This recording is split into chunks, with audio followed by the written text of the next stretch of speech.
Bonjour à tous, elle s'appelle Redefine Meats Company. Elle est basée en Hollande, elle apporte une technologie conçue en Israël, à Tel Aviv, et fournit à des magasins allemands, européens, des filets de viande imprimés.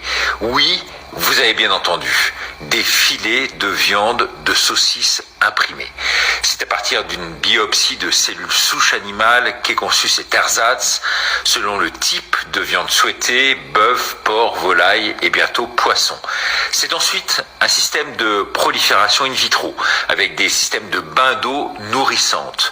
Puis c'est dans un troisième temps que viennent les machines pour rendre la viande plus ou moins rouge, nerveuse, en changer éventuellement même la texture selon les desiderata de la programmation.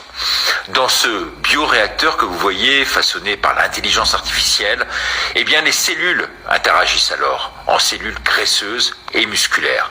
Ensuite, un robot rentre en piste pour donner à partir d'une pâte fécondée un semblant d'apparence de viande. Résultat, 500 000 tonnes de steak produits par mois, avec la bénédiction bien sûr européenne, et même tous ces encouragements.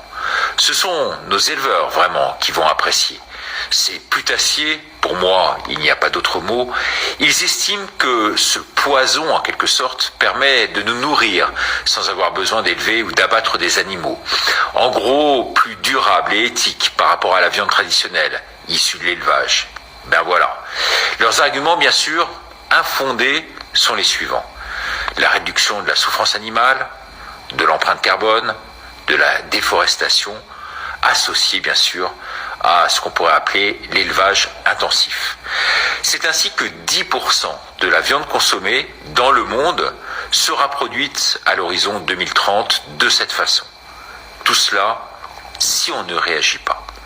Du tube à essai, à la table, il n'y a plus qu'un pas.